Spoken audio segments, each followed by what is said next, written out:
कि आदिवासी क्षेत्रों में हनुमान के लॉकेट बहुत बांटे जा रहे हैं और हनुमान को बहुत लोकप्रिय बनाया जा रहा है। तो मैंने खुद से सोचा कि शहरों में संभ्रांत लोगों के बीच में लक्ष्मी, सरस्वती, दुर्गा की पूजा को प्रचारित किया जा रहा है, भगवान राम को प्रचारित किया जा रहा है, और आदिवासी क्षेत्रों में एक तरफ हनुमान और दूसरी तरफ शबरी, इनको प्रचारित किया जा रहा है। आखिर इसके पीछे कारण क्या है? कारण बहुत सरल है अगर हम इसको समझना चाहें। ये देवी देवताओं के प्रतीकों के माध्यम से एक सामाजिक संदेश दे रहे हैं। सामाजिक संदेश क्या है? अब देखिए, हनुमान किसके लिए? आदिवासियों के लिए। हनुमान के सामने एक शब्द लगता है राम भक्त, यानी राम भक्त हनुमान। और राम को किसका आराध्य बनाया जा रहा है? राम शहरों के संभ्रांत हिंदुओं के लिए। तो यानी यहां भी एक संदेश दिया जा रहा है कि जैसे राम की जगह पर यहाँ के संभ्रांत हिंदू हैं और हनुमान की जगह पर यहाँ के आदिवासी हैं, और आदिवासी और इन हिंदुओं का वही संबंध होना चाहिए जो राम और हनुमान का था। अब एक आदिवासी कैसा होना चाहिए, एक हनुमान कैसा होना चाहिए, इसके बारे में अगर आपको याद हो तो आपने वो एक फोटो देखा होगा, हनुमान जी का फोटो। हनुमान जी उड़ रहे हैं, पर हनुमान जी के हाथ में क्या है? हनुमान जी एक पर्वत लेकर उड़ रहे हैं। फिर मैंने सोचा कि हनुमान जी को पूरा पर्वत लेकर उड़ने की क्या जरूरत है, क्योंकि वो तो संजीवनी बूटी लेने गए थे। संजीवनी बूटी, क्योंकि भगवान राम के छोटे भाई लक्ष्मण जी मूर्छित हैं, बेहोश हैं, उनको ठीक करने के लिए संजीवनी बूटी की जरूरत है। तो हनुमान जी संजीवनी बूटी क्यों नहीं ला पाए? अब यही सोचने की बात है, क्योंकि उनके दिमाग में थोड़ा प्रॉब्लम है। उनके हाथों में कोई प्रॉब्लम नहीं है, शक्ति बहुत है, पर शक्ति कहां नहीं है? थोड़े सोचने में शक्ति नहीं है। वो संजीवनी बूटी, अपने दिमाग की सीमितता के कारण संजीवनी बूटी को पहचान नहीं पाते। तो एक आदर्श गुलाम ने कैसा होना चाहिए? जो सोचे नहीं, केवल सूचना का पालन करे। और इसी आधार पे हनुमान को ज्यादा प्रचारित किया जा रहा है। और फिर आदिवासियों की आराध्य शबरी क्यों होना चाहिए? लक्ष्मी, सरस्वती और दुर्गा क्यों नहीं? क्योंकि ये तीनों देवियां जो हैं ये संभ्रांत लोगों के लिए है। और शबरी मां जो एक कमजोर गरीब स्त्री है, जिसके शरीर पे न तो अन्न दिखाई देता है न ज्यादा कपड़े दिखाई देते हैं, उसे आदिवासियों के आराध्य के रूप में प्रस्तुत करने के पीछे भी एक प्रकार की राजनीति है कि आदिवासियों, तुम अपनी सीमा के अंदर रहो, ज्ञान प्राप्त मत करो, संपत्ति प्राप्त मत करो। अगर तुम उस रास्ते पर जाओगे, हम तुम्हें चैन से जीने नहीं देंगे, क्योंकि तुम्हारी जगह हमने निश्चित की है, और वो है कुछ लोगों की गुलामी करने के लिए।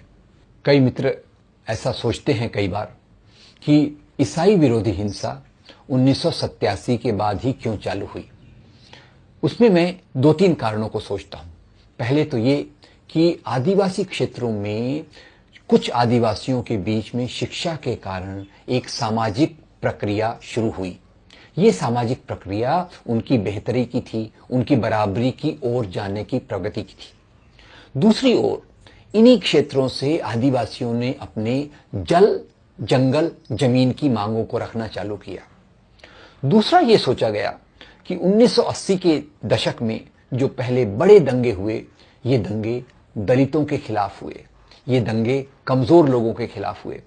1980 के दशक के मध्य में सोचा गया कि आदिवासियों का एक बहुत बड़ा एरिया है, और अगर हम इनके वोटों को प्राप्त कर लें, इनको अगर हम सोशल इंजीनियरिंग अगर करके इनको अगर हम अपना चेला, अपना मानने वाले बना लेंगे, तो एक तरफ से तो इस एरिया में हमको वोट मिलेंगे, और दूसरी तरफ से हम इनको अपने हस्तक के रूप में इस्तेमाल करके दूसरे लोगों के खिलाफ हिंसा के लिए प्रवृत्त करेंगे।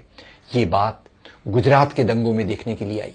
गुजरात के दंगों में जहां संभ्रांत लोग, विश्व हिंदू परिषद वाले, बजरंग दल के नेता, बीजेपी के नेता अपने घरों में बैठे थे, उसी समय उन्होंने ऐसी प्रक्रियाएं शुरू की जिससे वहां के दलित और आदिवासियों के माध्यम से उन्होंने हिंसा करवाई। इससे ज्यादा चालाकी और खतरनाक चाल और कोई नहीं हो सकती। जहां तक आरएसएस का सवाल है, इसकी नीति काफी स्पष्ट है। 1960 से जबलपुर से जब दंगे शुरू हुए, तो उसी समय इन्होंने नारा दिया था, पहले कसाई फिर ईसाई। तो पहले हम मुसलमानों के खिलाफ हिंसा करेंगे और धीरे धीरे ईसाइयों को उसमें जोड़ लेंगे। ये जो भारत में प्रक्रिया चल रही है, इसके बहुत सारे साम्य जर्मनी में हमें दिखाई देंगे। जर्मनी में जिस प्रकार से लोकतंत्र को खत्म किया गया, पहले एक को निशाना बनाया गया, फिर दूसरे को निशाना बनाया गया, उसी प्रकार से भारत में भी पहले एक को निशाना बनाया गया, आज दूसरे को निशाना बनाया जा रहा है। जर्मनी और भारत में एक फर्क है, फर्क स्पीड का है, फर्क गति का है। और ये बात जावेद अख्तर साहब ने एक बहुत महत्वपूर्ण अंदाज में कही।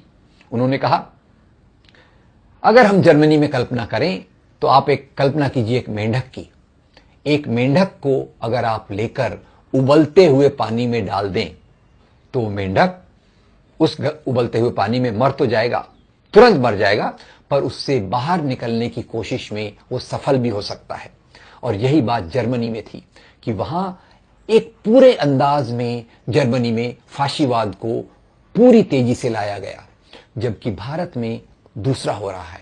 और उसके बारे में जावेद अख्तर साहब लिखते हैं कि अगर मान लीजिए एक मेंढक को पानी के बीकर में रखा जाए, पानी ठंडा है और उस पानी का टेम्परेचर, पानी का तापमान धीरे धीरे बढ़ाना शुरू करें तो शायद मेंढक उससे एडजस्ट होता जाएगा। मेंढक को पता भी नहीं चलेगा कि कब वो पानी खतरनाक रूप से खौलने लगा है, खतरनाक रूप से उबलने लगा है।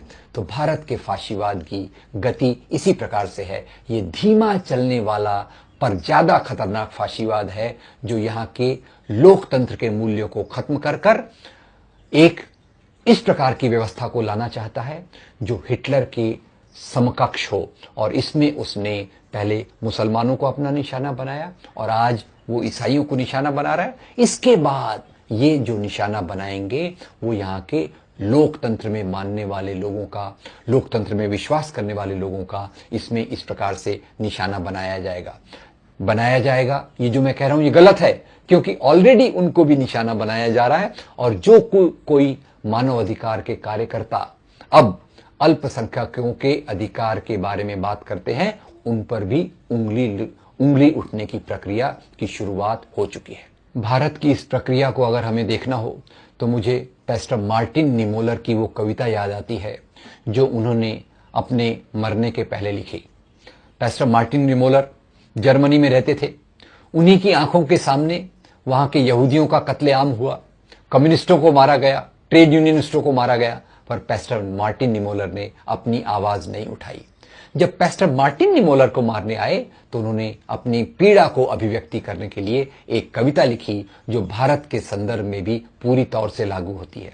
पैस्टर मार्टिन निमोलर लिखते हैं, पहले वो यहूदियों के लिए आए, मैं खामोश रहा क्योंकि मैं यहूदी नहीं था। फिर उन्होंने कम्युनिस्टों को मारा, मैं फिर खामोश रहा क्योंकि मैं कम्युनिस्ट नहीं था। फिर उनका हमला ट्रेड यूनियनिस्टों पर हुआ, मैं फिर खामोश रहा। और अंत में जब वो मुझे मारने आए, मुझे बचाने वाला समाज में कोई नहीं बचा।